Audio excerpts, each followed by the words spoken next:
and welcome to this week's edition of Rugby League Back Chat. The game's been all over the globe this week, from Barcelona to Blackpool and everywhere in between. Three people to talk us through what's happened this week. The editor of League Express, Martyn Sadler, Ryan Brierley, the Toronto Wolfpack halfback, and former Halifax head coach Richard Marshall. Chaps, thanks for joining us. We've got loads and loads and loads to get through. I think we'll start on Ottawa and New York, though, because that's the big news from Monday, that they're coming in eventually, but Ottawa maybe coming in 2020, New York looking like 2021. It's been a long time coming, Martyn. We've finally got a major update, the update we've been waiting for. What's your take on the Well, it's not much of an update, actually, Matthew, because the RFL have said that they support Ottawa coming in principle next year, but there's still a lot of things to finalise. So I don't quite know what it means by that, but it clearly doesn't mean that everything is absolutely 100% plain sailing and that Ottawa can now start signing players like Ryan, for example, which, perhaps they ought to do. But so we'll see what happens. But, I mean, what they've been much clearer about is New York, saying New York are not ready to come in 2020.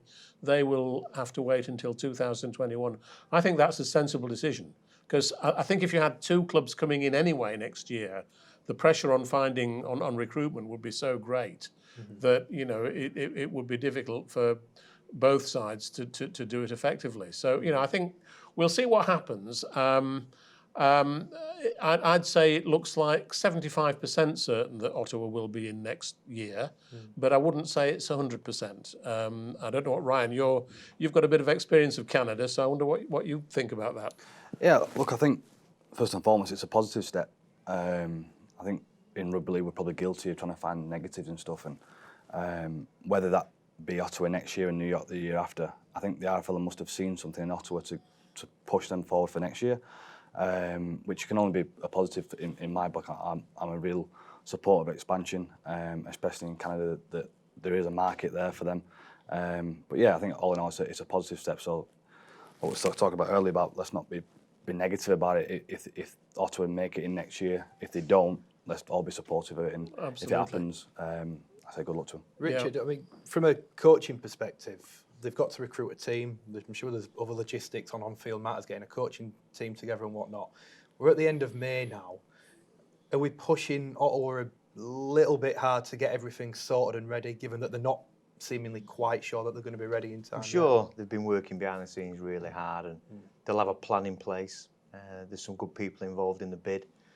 Obviously, they've got a franchise from Hemel, so there's some things there that they will have already accounted for. The players, the coaching staff, the conditioning staff, the medical staff.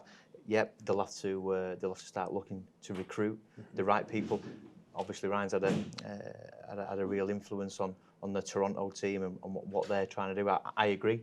I think expansion is good for the game. I do think we need to broaden our horizons and sell our sport. It's a fantastic sport, and I think having Ottawa and New York the following years is an excellent step by the Rugby League. Well, I've already got Ryan playing for Ottawa, Richard. But how about you? You and he doing a double act, you coaching and he playing.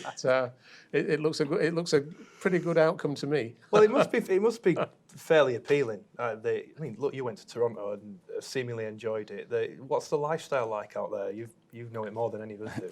Yeah, it's brilliant. I think one of the big things for me when I first signed for Toronto was the lifestyle. Again, like I said before, our sport is so narrow-minded at times, and it's scary, to break away from that and to try something different. And look, it was a massive gamble for me and my family to go to a team what hasn't been set up before, or and become so new to something. And it's a tough sell to your family. I'm going to go and join a team who's just set up, and they're going, well, why are your contracts safe there? Why would you even try and dare do that? So it is a tough sell, and that's what the likes of Eric Prez has got to realise when he is recruiting players, like what Rich said there before, is you got to recruit the right type of people before players, because I know our turnover of players at Toronto has been quite high, just because along with the rate of success is quite high, and the demand for success at that club is high. The people themselves, sometimes they're just not equipped to live away from home for that amount of time, and that's no detriment to the player. I mean, and like for one example, QLT is an unbelievable player, but really misses home and really misses family, and that's no negative on Q. That's the way he is, and so I think it's really important that Eric and the guys at New York recruit the person before the player. It's the game day, I think, isn't it? Around the game day experience, they do it so well, don't they? I have not been fortunate enough to go. We played Toronto in London Scholars last year, but the game day it just seems so vibrant, and there's lots going on. It's pre-match, post-game, and definitely with David Argyle there. I think that their big focus is everything other than the actual 80 minutes of rugby league. And if you go around the ground, but that's not bad either. No, it's all right. But they want the overall experience to be good. And I know whenever we, which is good, whenever we play bad, we don't get booed or anything like that. It's just a lot of people having fun and enjoying the game day experience. I know they rate that higher than the actual product on the field. But to what degree though were the Toronto fans actually picking up the essence of rugby league? Were they growing more understanding of it as time went on? Oh, at first they had no idea. Which the other team as well. Which is crazy. Like I say, we had, especially after the game, I think we had like Hemel Stags and your Oxfords who they all get appreciated as well as just the rugby league players. And again, the way the education has to be brought through. So it's like we had a big focus, especially last year, trying to influence rules as the game was going on. So if there's a breaking play, the announcer would announce a rule or announce a scenario to educate people who are coming to the game, because a lot of them people who come in, it's the first ever rugby league game, and I know it sounds a bit daft, but it's quite hard to explain rugby league to someone who's brand new to it. Absolutely. And the rules and stuff. So yeah, we made a big focus last year in trying to educate whilst the game was on. Richard, from a player recruitment point of view, the naturally more overseas teams and the money they bring is probably going to inflate the wages, but Ryan touched on recruiting the right person. Is that going to be hard? Do you think that rugby league has enough players at the minute to source 3 teams full of players who will try it out and will adapt to North America and the lifestyle that it brings? Well, obviously the proof's in the pudding with anything like that, but I do think there is enough players. Is there getting the right people involved? Obviously from the coaching department. I mean, they've got to get a coach in there to select the players and meet the players, but it's also the families as well. I'm not quite sure how it'll work, where they will train, but there's obviously some logistics there that they've got to overcome. But it's worked. Where the proof's in the pudding. It's worked at Toronto. I'm sure it can work at Ottawa, which is the capital. I'm not sure the proximity to Toronto, but at the same time it'll be a couple of teams in there as well. I'm sure they'll gauge more interest in that Canadian market. Martyn, as for New York, look, another year out, is that the worst thing in the world for them? Not in the slightest, no. I think it gives you more time to plan, doesn't it? If they are serious, and obviously they are, then they've got more than 18 months now before they would make their debut. And I think that time they can really put to good use. So I don't think it's a negative for them at all. I don't know why Ottawa has been given precedence over New York. I mean, that's not been fully explained. But it seems to be something to do with the backers of the New York club and so on, and the due diligence in relation to those people, whoever they are. But I don't see any reason why ultimately New York should not be successful, and it will be an incredible name, won't it, to add to rugby league. I mean, it's just one of the probably top 5 cities in the world, I would guess, that you'd identify. So it's better to do it right than to do it quickly. It's always that old thing, isn't it? Quality over quantity is always the best thing. I was in League Express. Ralph Rimmer said, it's no surprise that the Championship League want to get in more applicants coming in about joining the league, which suggests that there's actually probably more expansion teams wanting to join in. Have we got any sort of ideal scenarios of where we'd like to see rugby league grow to next? Las Vegas would be nice, wouldn't it? Well, how about Barcelona after the weekend? Barcelona as a multi-sports club, if rugby league really impressed them, and the signs are that it probably did, and 31,555 in the stadium, record Super League crowd. If I were in charge of Barcelona, I'd be saying, well, let's have a look at this sport and see what it has to offer let's just see whether we, because they've got probably about 20 sports attached to their club. It's not just a football club. It's lots of other sports as well, isn't it? So why not add rugby league and let them come into our competition? And it'd be a fantastic link up with French rugby league as well, wouldn't it? And what you're saying there, Matt, is brilliant. And the word used there was you're adding to rugby league. I mean, there'll be people watching this show who they'll be at home saying, "Why not speaking about your battles, your in your heartlands?" And it's not about killing them. We're not trying to kill them. We're trying to add. We're trying to add to the product, not take away. And so I think people get a bit confused sometimes. We're trying to ignore teams and clubs. We're not. We're just trying to expand and add to what already is a great product. Absolutely, couldn't agree more. I think you've wonderfully transitioned into the next topic of conversation, which is Barcelona. Look, the new camp, I think everyone thought it was a win-win. We've got Super League record attendance. Catalans got the big victory that they wanted. Richard, are there any losers? Wigan lost on the field, but are there any losers in rugby league from that day and that event? No, I don't think so at all. Again, we've probably got more exposure in the national media as a result of the game. I was fortunate enough I was assistant coach at Warrington when the last time Catalans played Warrington, but that was at the other stadium, the Olympic Stadium in Barcelona. And, we had made a weekend of it. It was a fantastic city. As Martyn said, that would be fantastic to try and get a team going over there. I know Spain do play rugby league, and there is a bit of a community there. I don't think there's any downsides to that. The more the merrier for me. Playing around in Europe, Toulouse obviously enhanced the championship. I would agree with Ryan. It can't be at the detriment of all the other clubs, but I do think we've got to maximise the potential, especially with the up and coming TV contract renewals.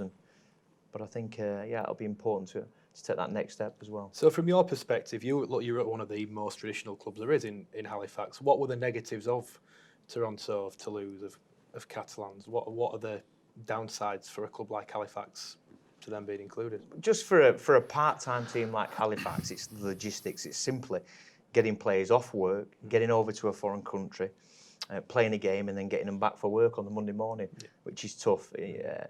We played Bradford on Good Friday, and then had to go to Toulouse on Easter Monday, and the team was busted. We took quite a few players were carrying knocks. It's so. But that's difficult. Just another illustration of how crazy it is to play 2 games over Easter. Well, and hopefully we've got to grips with some of that now at the moment. That needs to change, especially for the part-time players. It's really difficult. I've not had the experience of going over to Toronto, but I'm sure that would be the same.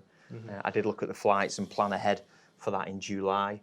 And that was going to be a real tight turnaround in terms of getting these players on the field, performing well, and getting back to work and the families. But listen, this is what we sign up for. It is a privilege to be involved in rugby league. Obviously, it's a fantastic sport, and and these part-time players probably don't get enough credit for the work that they do. I couldn't agree more. Martyn, we speak a lot in rugby league about legacy, and that we don't build on things enough, that we maybe go somewhere, do something, and that's it, we leave it behind. Yes. We've gone to Barcelona. We've got a Super League record crowd, which I think everyone agrees is fantastic. Brilliant spectacle. Everyone in the region seems to think it was great. How do we build on it now? I know you're saying about a new team, but in the short and the medium term, what do we do to build on the impact that game? Well, just to back up what you were saying actually about the way we don't create legacies, think back to Paris in 1996. Think back to Cardiff and Edinburgh, where we held the Magic Weekend in the early days, and we've not really followed up anything there. We also had Challenge Cup finals in both those 2 cities. Think about Bristol in 2013, where we held a World Cup game between the USA and the Cook Islands and got a great crowd with all sorts of promises that things would happen there, but which never did. Can't say we don't try though, Martyn. Well, that's the thing. We're trying. So the thing is, Barcelona, we have to follow it up, and I feel more confident that it will be followed up, because I think the Catalans Dragons can see that it's in their interest to develop a supporter base on the Catalan side of the Pyrenees. They're talking about playing more games there, or perhaps playing games in other Catalan cities like Girona, which is has a First Division I think football someone team had as said well. Bordeaux and Nice, hadn't they, as well as two other potential places who were looking Well, to Bordeaux take and Nice, of course, are still in France, aren't they? But Bordeaux used to be a tremendously strong rugby league city at one stage, straight after the Second World War, and as did Marseille, in France. It's quite frightening how the game declined in several major French cities, and it would be great to get back in there. It looks like Toulouse are probably going to go down the path of with the rugby union team. Obviously, they had a game there, didn't they, against you guys? And I think the smart money would suggest that they're going to try and get a franchise, build a club out of the Toulouse rugby union brand. And again, that's smart. And obviously, going back to the France and traditionally, the rugby league and rugby union have been at odds in that country. But if I think that's a really good step. If Toulouse can get in with the rugby union team, the stadium's fantastic. You obviously played there. I don't know, what's your experience? Oh, it was outstanding. And the facilities around the place as well. So there's also a nice little training base, or whether Toulouse Rugby League can use that. It'll be an amazing step up for them. I like the ground they had. They had a champagne terrace. I thought that was amazing. Oh, yeah. That's a conversation for another day. That's the first part of Rugby League Back Chat for this week wrapped up. After the break, we'll be speaking about Summer Bash and the Magic Weekend.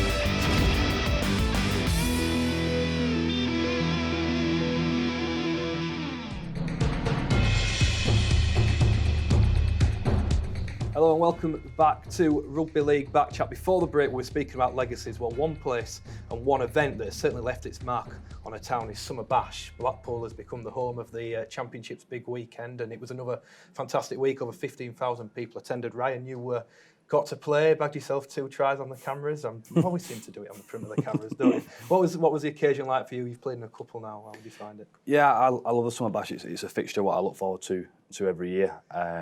The way the fans embrace it is unbelievable. I know in recent years, I think a couple of years ago, I actually didn't play in it, but still came as a fan, and the actual overall experience around the ground is pretty cool as well. So I think it's a perfect venue for the Championship. The way the fans embrace it year after year, and it's become it creates its own legacy, and it's definitely a calendar event what you look forward to at the start of the year. So I can see it growing and growing.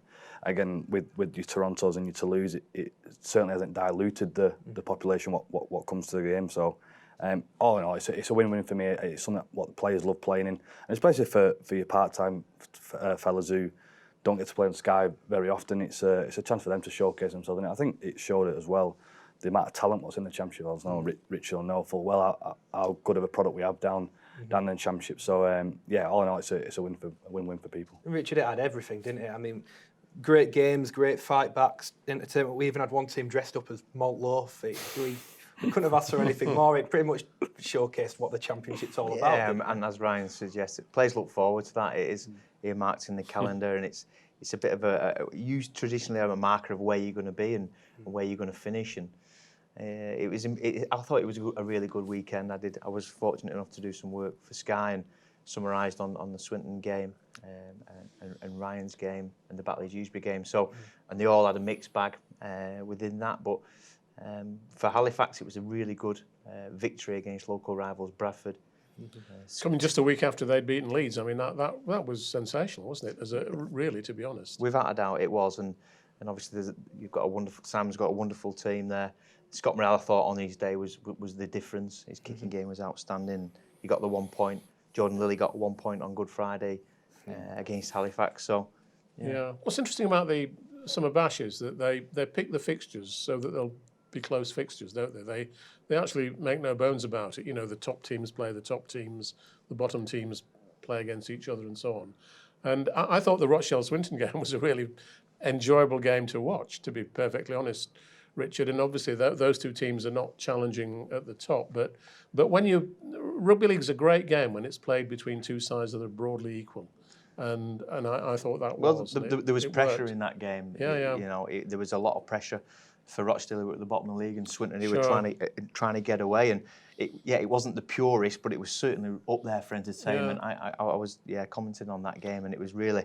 I thought Gareth, you had a really good game. It could have got messy and a bit scrappy at times. I thought he had a really good game, and in that game. Talk about close games, though. We're at the LD Nutrition Stadium. I think they'll still be celebrating. Featherstone absolutely walloped York. Ryan, I don't know if you watched it, but how impressed were you by that scoreline? Oh, that was outstanding. I remember we actually played them here a couple of weeks ago, and I was impressed then. I think they should have beat us on that day, actually. A few little things didn't fall their way late on in the game. But I wasn't surprised by the performance. I know Featherstone have got that in them, and especially with Dane Chisholm now. And I know Dane will get all the plaudits, but I thought Tom Holmes was outstanding. Even last year when he played for Featherstone, he was brilliant. So his pass selection at the line is superb. So if they can keep them two firing, and I know Tom's only on loan from Huddersfield, so whether he gets called back soon to play for them, Featherstone need to do all they can to try and keep them two Tom together. Holmes as well got injured in the summer bash last year, playing against Halifax. It was a fair legitimate tackle from Steve Tyra, a really good read, a good tackle, and he limped off. Well, to be fair to him, he played on in that game, but he had that was probably he's had 12 months there of rehab, and he's come through really well. He's a fine young man. Martyn, I'm sure you were at League Express headquarters, absolutely divulging every single game you possibly could. Who caught the eye? Well, Featherstone, obviously, as you've said, I think the outstanding team over the weekend was Featherstone. Obviously, Toronto beat Toulouse convincingly as well. But I think Dane Chisholm is the icing on the cake for Featherstone, isn't he? He's just brought that extra bit of sparkle and creativity that's making a big difference to them. And I think they play Bradford this weekend, if I'm correct.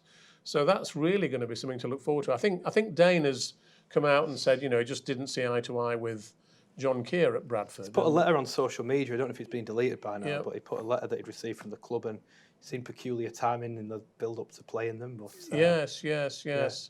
Bradford beating Leeds was a tremendous achievement for them, but also for the championship as a whole. It's sort of given a lot of credibility to the championship, in my opinion. In this year, we've seen the Super League's bottom three, Hull KR, Leeds and London, play three championship teams. They're not the top championship teams, but playoff-chasing teams in Halifax, Lee and Bradford.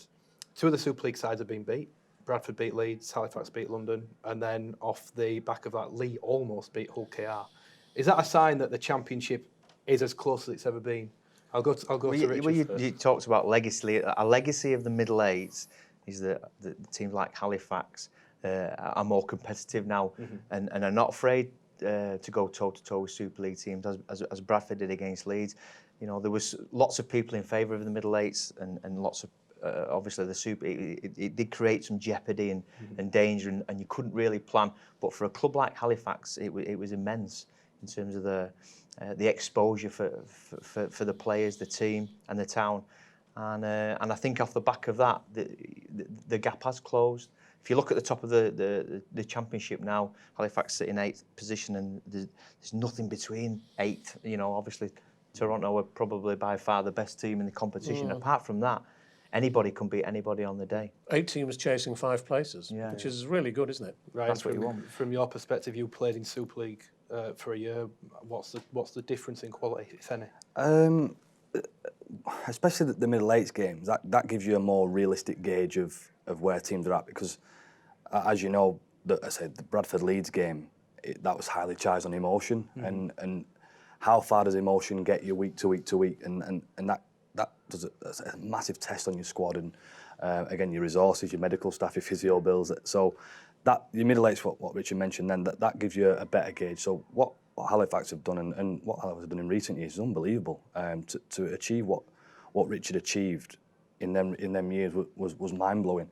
And if you can comparing Halifax's budget to your bottom end Super League, it'd be leagues apart. So what it does do is create an environment where you can test yourself against the best and showcase yourself individually to then get your deal if you want to pursue your dream of Super League. But especially for them smaller clubs who are part-time, you like to. I think Batley made it 1 year. I think we Yeah, played. they They did, yeah. They did. So and I think the financial reward for that is huge as well. But yeah, I think it's really hard to gauge it off your one-off games. Your week to week would be more of an ideal. Well, gauge that of was where the they're at. difference. That is the week to week. So you've got 8 weeks of middle eights, Super League, full-time teams, and that caught up on Halifax in terms of we'd have players having injury operations in pre-season. The pre-seasons wouldn't be as intense because of the games that we've played. So I mean, for instance, Shane Grady had an operation. Scott Morell had a foot injury. We didn't quite get the players back in the right condition and at the right time, and that affected our prep and the preparation. And our planning was for Halifax to kick and build around this time of year. But that's one of the downsides of being a part-time team going against them teams. Let's open this discussion then. The middle eights, was it wrong to get rid of it? Was it?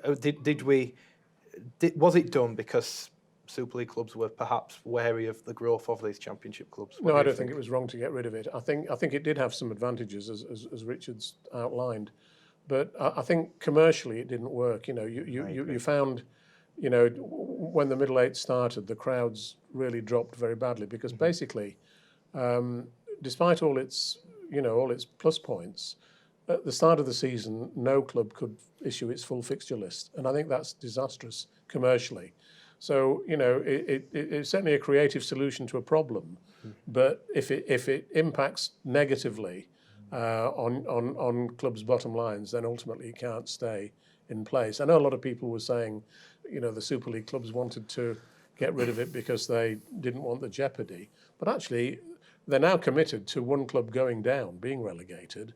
Definitely being relegated, whereas with the middle eights that wasn't the case. The 4 Super League clubs could, have all stayed in Super League with the middle eights. True. So there's actually, in a sense, more jeopardy with the current system. I mean, you've got Leeds, Hull Kingston Rovers, and London Broncos all on 8 points. Desperately wanting to avoid being the bottom club, and that's pretty serious from their point I'd of agree. view. I think it served its purpose at the time. Yeah, probably. I think 3 years is enough. Yeah, we now. wanted to move away from licensing, didn't we? And it was a solution, but ultimately you've got to have solutions that make sense, not just in playing terms, not just on the field, but actually, in the cash tills as well. From a business point. Yeah, of view. you've got to have, and that it was very difficult, and it's not just that. It was also very difficult to explain to people how it all worked. Did the Toronto people find it confusing, Ryan? Yeah, they just thought it was a playoffs, and if they won the playoffs, they was in. So it was a very and again, I know we don't create them rules to explain to Canadians, and I get that. But in terms of trying to find stability and trying to arrange a business plan and to trying to bring new investors into the sport, to trying to tell an investor or a potential sponsor that even if you finish top of your league, you might not get promotion into the top league. They're a bit confused. They don't really understand why that's the case. So I agree. I think just commercially it was a struggle. Great for players in a championship to go and play against Super League teams at the back end of the season. Brilliant. But we're probably going to look at the bigger picture. Without having the middle, we've still got the excitement, haven't we? The Championship, we've still got probably more teams going for that top 5, Absolutely. and at the bottom of the competition, there's even more at stake. So without playing the middle eights format, the excitement is still there. The one thing that frustrates me slightly about the Championship this season is that the grand final, it won't actually be called a grand final, it'll be called a promotion final, I think. It'll be played at the home ground of the team that qualifies first to get into it, which may well be Toronto. I would have preferred a grand final at a venue like Headingley, where... But if it had been Toronto to lose, would that not have been a problem? Well, it might have been. It might have been a problem to fill the stadium. But the fact is, you create a grand final atmosphere, and you then build it up year by year. That's the point. And going to the home ground of one team or another, and apart from anything else, if Toronto host it, some club, whoever they play, they'll only have a week's notice to sort out visas and travel and documentation. At the same time, if these guys have done so well to win the competition, then they deserve the right to play at their home ground. Well, there is that argument, but as I say, you don't do it in Super League, do you? No, they play at Old Trafford, of course. It's a tough one, because for example, say if Lee finished second, if that managed to manifest itself, I think Lee played Toronto the last game of the season, so Lee could potentially go into Toronto 3 times in a month. Yeah. So which is especially for a part-time team, you've got so I understand that there should be a benefit to a side finishing top, and I think they should get the home advantage. I do. I don't think it should be held at a neutral event. Do you think that for Super League as well? I think there should be a reward for finishing top. The reward is that you have a much easier route to get to the grand final. Don't you? That's the reward. Well, not necessarily. You only have to win one game to get to the grand final. But you only do if you finish second. You're just away first. I mean, it's tiered, isn't it? No. However high. Team 2 plays Team 3 in the first week. Team 1 has a week without playing. Mm-hmm. So and in the second week, Team 1 plays the winner of Team 2 or Team 3. So and it's only got to win that game to get into the grand final. And even if it loses, it still has another chance the following week. So that's why I like the top 5 system, because it is biased towards Team 1.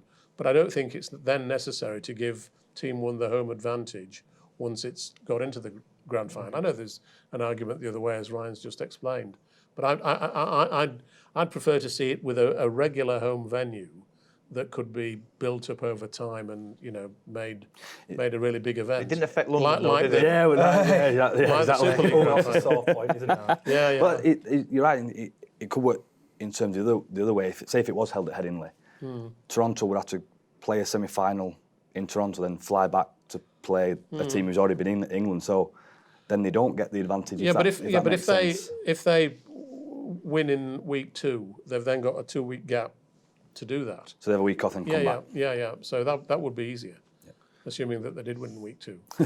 So it's going to be exciting. If we went, lots of permutations. Here's the thing: would anyone dare put any sort of money on to suggest who's going to be in the top 5 in the championship this year? Because from what I saw, there is nothing between probably 7 teams.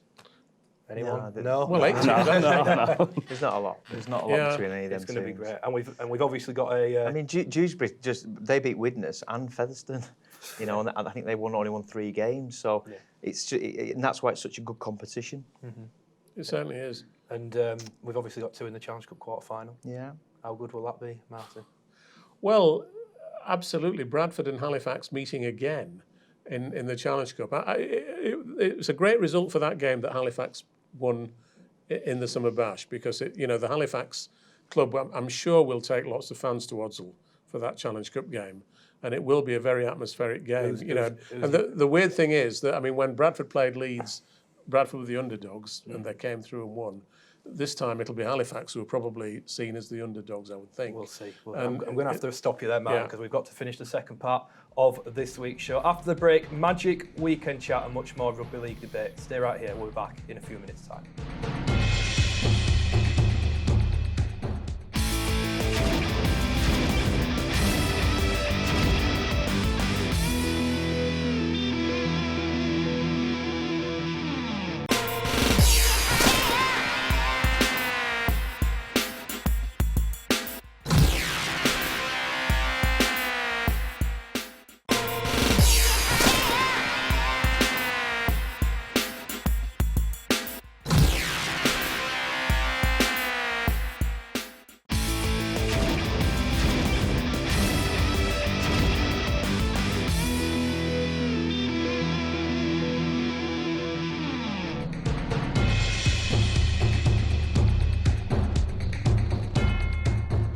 Welcome back to the final part of this week's Rugby League Back Chat with Martyn Sadler, Richard Marshall and Ryan Brierley.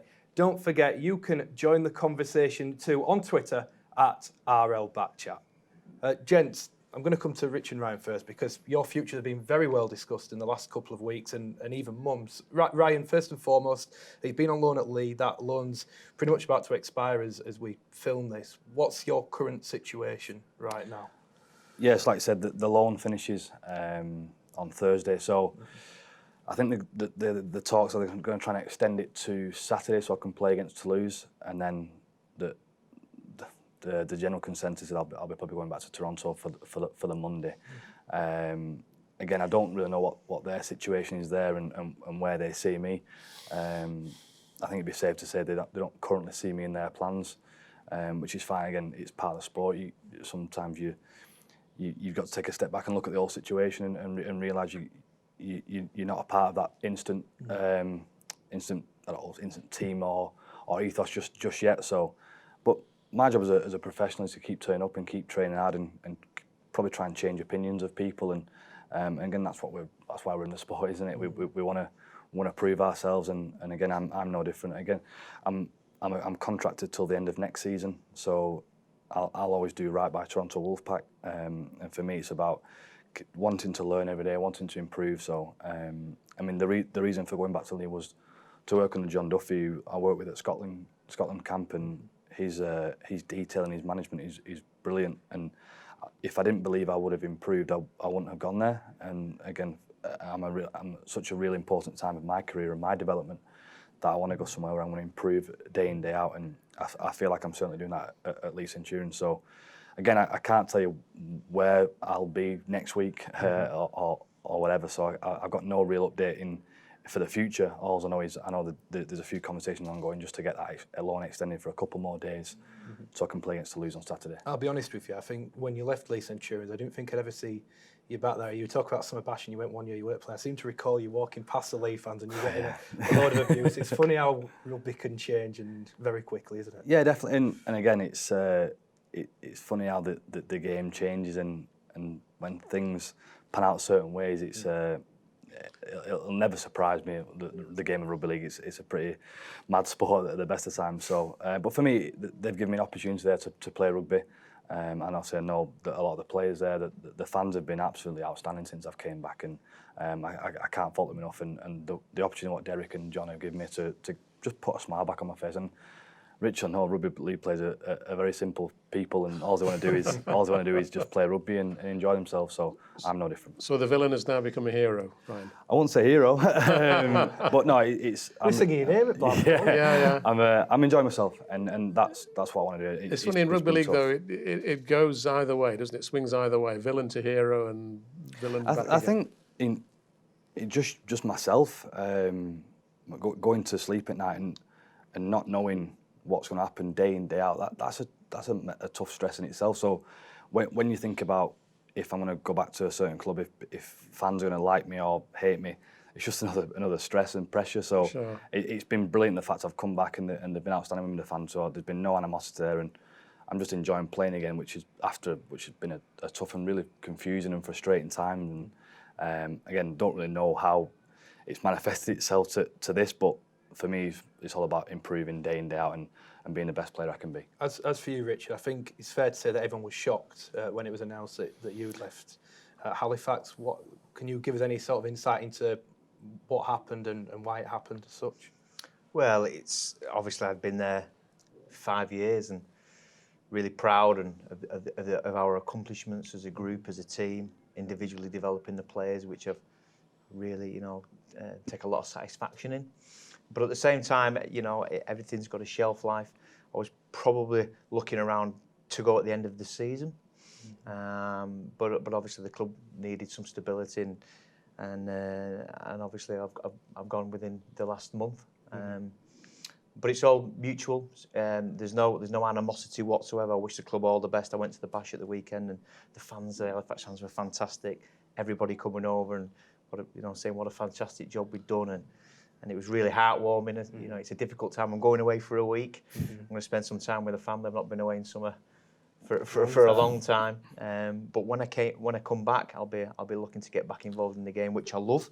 Must be nice for you as well to see the club carrying on. Simon Griggs obviously is in charge now, and from the outside looks to be doing a very good job with them. I think it's important that when you start with a vision, of which I had at Halifax, is 3 tiers: the academy, reserve grade, and first team, and developing our own players. I think it's important that the club bought into that vision. We had 3 different boards during my tenure, which is, and everyone's got different ideas and philosophies. And I brought Simon from Warrington, a fantastic player, and he will be a fantastic coach as well. Works really hard, and I don't think I spoke to him at the weekend. I said, "What have you changed?" He said, "I've not changed. We've not changed too much." And as you said, there wasn't too much to change. He just wanted his halfbacks getting a hold of the ball a little bit more, which is good. And probably when Simon's not playing, they need to do that because Simon offers, and that's one of the downsides of Simon coaching. He's probably not going to be able to play either, and it'll be a big loss for that club. But in Scott Morrell and Scott Griggs, they've got some experience there. But yeah, I think it's important you leave a legacy and make sure when you leave, it's in a better place than when you found it. And I think that's the case. And of course, you brought the reserve grade in, and Chester Butler in the last week has signed for Huddersfield, which I'm sure you're immensely proud of. On another note, when the Leeds job came up, you were the early favourite. You were seen with Kevin Sinfield a few days before, which I'm sure was a reason for that. Can you give us any insight? Has there been any contact with Leeds or anyone else for that matter at this stage? Just going back to Chester, a wonderful player. And come through the system. He had lots of clubs after him and a few after him last year. And I think Huddersfield have got a real good player. Regards me, I'm looking around. I'm on the open market, so to speak. Leeds would be a fantastic job in any capacity. But obviously, they've got to find out what they want as well. It's a tough time for that club at the minute. But they're not on their own in that as well. I think being positive is important while you're coaching. Being real positive under these circumstances is important for Leeds, for that group, and for me as coach. It's important that everybody's positive. Richard, during your 5 years at Halifax, were you ever approached by any Super League clubs to say, would you be interested in talking to us about possibly becoming a Super League coach? There was a couple, but I wanted to see it through at Halifax, and maybe I was a little bit naive. Probably in hindsight, at the end of the season would have been a good time for me to say my goodbyes, but I felt I wanted to do a little bit more, and you never quite know at the time. The club is in a strong position. But the fact is, it looks to me as though most Super League clubs would rather recruit an Australian coach, probably an assistant coach at an NRL club, rather than taking a tried and tested Championship head coach, even though you've got the example of Darryl Powell, who transitioned really easily from Featherstone Ian Watson, and Ian Watson, of course. So the record of British coaches, coming up into Super League and taking on the job from the Championship is a really good one. And but I just wonder whether Super League clubs are almost blinded by the NRL and Australia. Well, Ryan, what's your take on this? Yeah. You've worked under some Championship clubs. Just going back to, I know he's really humble, and I probably won't admit it, but the job he's done is outstanding. And for someone to leave a part-time Championship club and to be mentioned for top Super League jobs, like I said, the Leeds job is one of the biggest you could get in Rugby League. Worldwide. And from a coach and player's point of view, that when Leeds come in, that's a big thing. So I think that speaks volume of his talent as a coach, that he's been mentioned around them teams, and like what you said before about the Championship coaches, that's no shock. You work with a lot of Championship coaches and you understand how good they are, and there's a lot of talent in them Championship, not just players but coaches as well. And it's no surprise to me that Richard's been mentioned for them top jobs, and I'll probably ask him after we've gone off air if I can get a gig, but I'll give you a fiver. But no, again, it's no shock to me that he's been mentioned on the top jobs, and I'll say everyone here, I know we all wish him the best of luck anyway. So sure. I've seen the car that Ryan drives. I'll need more than a fiver. Let's talk about Leeds. Look, Magic Weekend coming up. I don't think anyone thought that we'd be going into it saying Leeds and London is the big game. But Martyn, that is undoubtedly the case. It is the most important match of the Magic Weekend. The second game on Sunday afternoon, isn't it? And it threatens to eclipse the other games at the Magic Weekend because there's so much riding on it, of course. Hull KR play Salford, and they need the points as well, of course. But Leeds, the thing about Leeds is that you keep thinking they're going to get out of trouble. When they started playing badly earlier this year, you sort of thought, well, it's these new players settling in, it's a new coach and so on. Mm-hmm. They're bound to start firing eventually. And then they won at Salford a league game. I think it was about the 4th or 5th game of the season. And you thought, oh, well, they've sorted it out now. They're going to be okay. And then they went back to losing games again. And then they lost at home to London. I thought that was the crucial game, where they lost at home to London late on. And you then realised, my God, they are in trouble. They really are in trouble.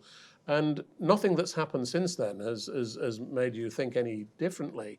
And I thought Kevin Sinfield, in that what's now an infamous interview with Brian Carney on Sky last Thursday night, when he said there's something rotten in this club and it's been allowed to erode. I was really shocked at that. Who was he referring? Who was he alluding Well, to? nobody. It didn't make it clear because there we were. I was actually in the stadium on that night as they opened their brand new stand. Which the stadium fantastic, looked. The stadium looked absolutely. There was certainly nothing rotten about the stadium, or nothing's eroded in the stadium itself. So I mean, he's obviously talking about the team. But who was he blaming? I mean, was he blaming the previous coach, Brian McDermott? Was he blaming the chief executive, Gary Hetherington? I mean, I obviously wouldn't be all that pleased if I were Gary, because the trouble is, when you make a generalised statement like that, if you say, well, there's something rotten in rugby league, are you saying everybody's rotten in it? You've got to be specific when you make criticisms like that. Otherwise, people will jump to the wrong conclusion. I think ultimately, the responsibility has got to be down to the players who take the field. They've got the responsibility to perform. And in confidence, we speak about confidence a lot in sport. Confidence is massive. You don't know where it comes from. You don't know why it goes. They're low on confidence at the minute. And it's so clear, isn't it? Even a player like Callum Watkins, a tremendously talented player, the captain of the club. I wonder whether, Callum needs to have the captaincy taken from him, because it may be weighing on him too heavily. But he's got some, and it would do, wouldn't it? Let's face it. His attributes are fantastic. Yeah, he's an international player. And what happens in these times, you just forget about that. You forget about what got you there. And what got him there is his speed, his footwork, his skill. And all them players will have individual attributes that they need to call on now. Mm-hmm. Ryan, I mean, I know what you're like. You watch every game you can watch. What have you taken about how they're playing and where they've been short and why? I think watching Leeds throughout the year, they've always seemed like they're putting a lot of effort into games. But the thing what struck me the most, especially the game at the week when they played Castleford, it's the first time I've watched Leeds Rhinos and they looked drained of confidence. They didn't look the same people, never mind players. And I think that's a worrying trait to have where you have got zero confidence, and that isn't a new coach kind of coming in and telling them how to kick the ball better or tackle it. That comes from within. That you need to build something from yourself, because that's a real worry. Once you start looking on the field and you look lost, and I've been in them situations myself, and it takes quite a while to get out of it. And what do you need then? What you need? Your friends, your peers, yeah, people definitely, around you family, to encourage you and get you up there and on the field. They need to reward. So when Callum Watkins is making them breaks and handing people off, he needs his teammates to recognise that and give him, just a wink of. But the point is, I thought, particularly in attack against Castleford, Leeds looked absolutely lost. They looked bunched up. They didn't look to be creating structures that were going to work in any conceivable way. They just looked as though they'd not, they'd abandoned the idea of how to attack as a team, I thought. So I thought that was by far the most notable thing about them. And as you say, they were clearly getting very frustrated, and the most obvious sign of that was when Trent Merrin gave away a penalty for dissent. Incredibly frustrated, obviously. And then Castleford went and scored a try in the next set. Just quickly on London, have we been surprised by them at all, or a lot of people thought they won't go without a win? I think experts didn't expect that. Oh yeah, really surprised. I remember doing a couple of interviews before the season started, and I was the one who didn't give them a chance, and they've certainly proved me wrong. But good on them, and I think what needs to be mentioned there is the culture they've got down there. So I know a couple of players who play there, and they talk about how good Danny Ward is with them, and the culture and the environment that creates. And like so you compare the two environments at the moment with London and Leeds, and obviously London went and got the win. If you look on paper, the two squads are in a different league of talent, but it's amazing how, Rich will tell you, how much of a good environment and good people can get you. When you're living in London, I've played at London, and when you've only got your teammates, together, and they're really difficult to beat down there. To play on that pitch at Ealing, and it's a really difficult place to go down and play. I wasn't surprised that they did so well, and Danny Ward is a fantastic coach. He's got a real good culture down there. Right, yes or no, because we've only got about 30 seconds. Will Leeds go down, Ryan? No. So we're still all thinking London are going to. We're thinking Hull. We all still think Leeds are going to revive, don't we? Well, We'll see, won't we? That's all we've got time for this week. This episode's flown by. Big thank you to my guests, Martyn Sadler, Richard Marshall, and Ryan Brierley. Don't forget, you can join the conversation too on social media at RL Backchat. We'll be back next week for another crammed show talking about the Magic Weekend and much, much more. Until then, enjoy your rugby league. Bye for now.